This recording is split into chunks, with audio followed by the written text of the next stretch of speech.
রাসূল করিম সাল্লাল্লাহু আলাইহি ওয়াসাল্লাম ইরশাদ করেছেন, ওয়া ইদা যুকিরা আসহাবি ফাআমসিকু, যখন তোমরা আমার সাহাবা সম্পর্কে সমালোচনা হবে সেক্ষেত্রে ফামসিকু, তোমরা সমালোচনা থেকে বিরত থাকো, সমালোচনা করবে না। সাহাবায়ে কেরামের সমালোচনা করা সুস্পষ্ট নিষেধ।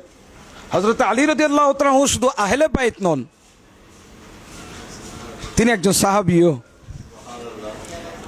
দেখেন, এগুলো কিন্তু শিয়ারা যারা হযরত আলী রাদিয়াল্লাহু তাআলার মহব্বতে নিজেকে এবার ফানা মনে করতেছে, তারা কিন্তু এই হাদিসগুলো মানুষকে শোনায়, কিন্তু তারাই কিনা আবার হযরত সিদ্দিক আকবর রাদিয়াল্লাহু তাআলা, ফারুক আজম, উসমান রাদিয়াল্লাহু তাআলা, আয়েশা সিদ্দিকা রাদিয়াল্লাহু তাআলার সাথে বেয়াদবি করে, গোস্তাখি করে।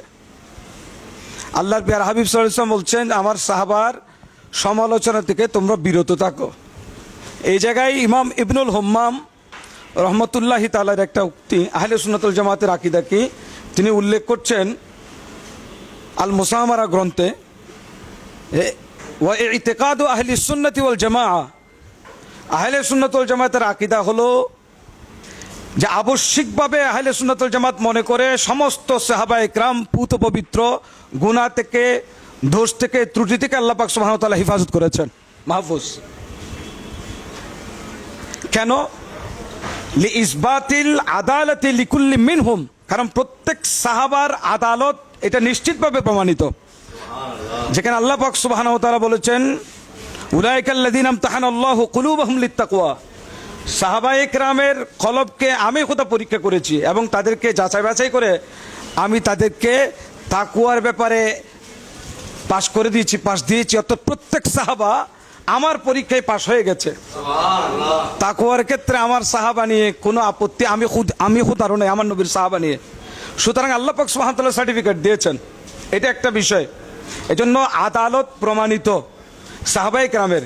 ইমাম ইবনুল হুম্মাম রহমতুল্লাহি আলাইহি আরো বলছেন, ওয়াল কাফু আনিত তানি ফিহিম, সাহাবায়ে কেরামকে যে কোনো সমালোচনা থেকে ঊর্ধ্বে রাখতে হবে, সমালোচনা করা যাবে না।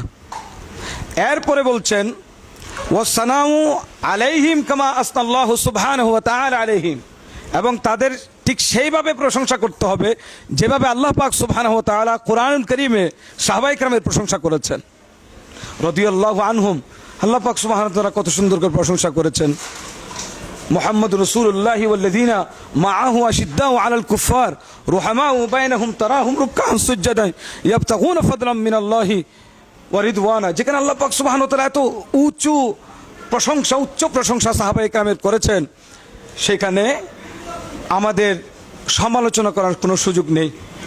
বিশ্ববিখ্যাত মুহাদ্দিস এবং ধর্ম তত্ত্ববিদ ইবনু দাকিক রহমতুল্লাহ আলাইহি একটা কথা বলছেন যে সাহাবায়ে কেরামের ব্যাপারে আজকে যে সমালোচনাগুলো আসছে, এই যুগে যেগুলো বলা হচ্ছে, যেগুলো এখন বলা হচ্ছে বা আগে থেকে বলা হয়ে আসছে, যেমন যে খারিজি ফিতনা যখন থেকে বের হয়েছে, খাওয়ারিজে, তখন থেকে সাহাবায়ে কেরামের সমালোচনা চলছে।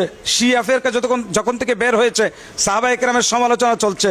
এই যে সমালোচনাগুলো চলছে, তিনি বলছেন এগুলো তো অনেক পরের কথা, তারও বহু আগে লোহে মাহফুজ আল্লাহ পাক সুবহানাহু ওয়া তাআলা সেই সাহাবায়ে কেরামের প্রশংসা করেছেন, তারিফ করেছেন।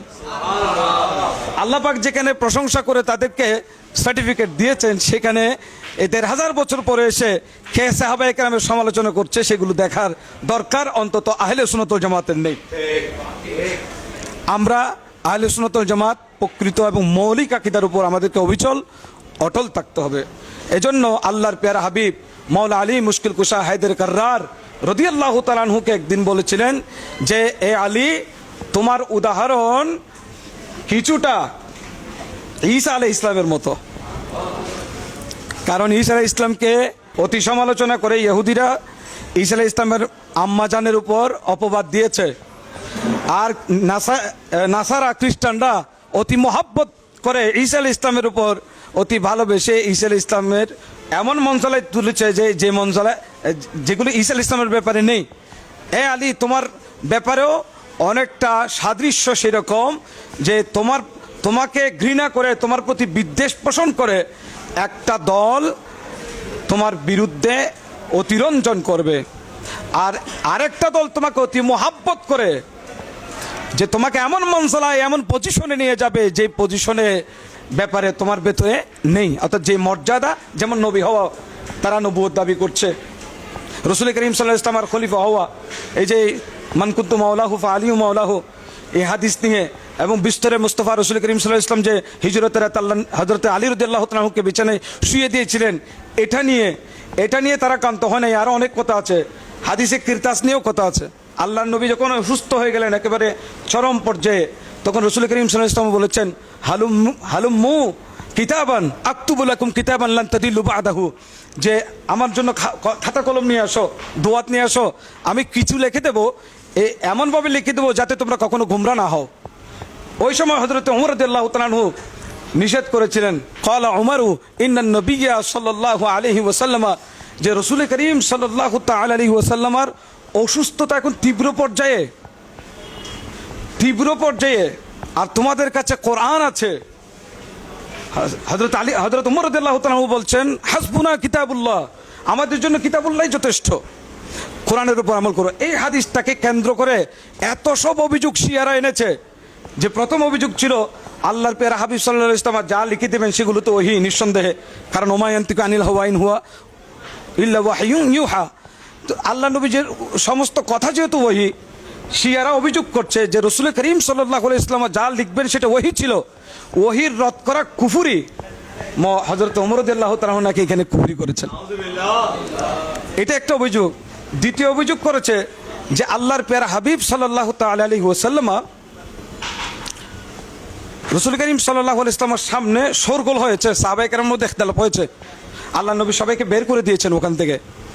অথচ কোরআন বলছে লা তারফাউ আসওয়াতাকুম ফাওকা সাওতিন নবী, যে রসুল করিম সাল্লাল্লাহু আলাইহি ওয়াসাল্লামের সামনে আওয়াজ উঁচু করো না, কিন্তু তারা আওয়াজ উঁচু করেছেন, কোরআনের অবাধ্য হয়েছেন, এটা একটা অভিযোগ করেছিল। আরেকটা অভিযোগ করেছিল যে রসুল করিম সাল্লাল্লাহু তাআলা আলাইহি ওয়াসাল্লাম লিখে দিতে চেয়েছিলেন মুসলমানের হক, এমন লেখা লিখে দিতে চেয়েছেন, আল্লাহ নবী বলেছেন লান তাদিল্লু বা'দাহু, যে তোমরা কখনো এরপরে গোমরা হবে না। তো মুসলমানের হক নষ্ট করেছে ওমর রাদিয়াল্লাহু তাআলা আনহু, এভাবে নানান অভিযোগ দিয়েছে। সবচেয়ে বড় অভিযোগ এখানে নাকি হযরত আলী রাদিয়াল্লাহু তাআলা আনহু খেলাফতের কথা লিখে দেওয়ার কথা ছিল, আল্লাহ নবী সেটাই চেয়েছিলেন। এই অবান্তর কথাগুলো এনে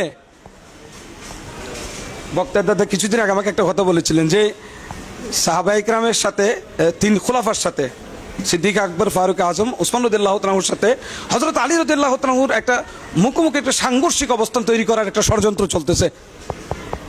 অর্থাৎ হযরত আলী রাদিয়াল্লাহু তাআলার সাথে শত্রুতা করেছেন ওনারা। এই দেখেন হযরত ওমর রাদিয়াল্লাহু তাআলা আনহু লিখতে দেন নাই, তারা বলতেছে শত্রুতা করেছেন। কিন্তু এগুলো লম্বা কথা, আজকে সংক্ষিপ্ত সময়ে এই কথাগুলো বলতে পারছি না।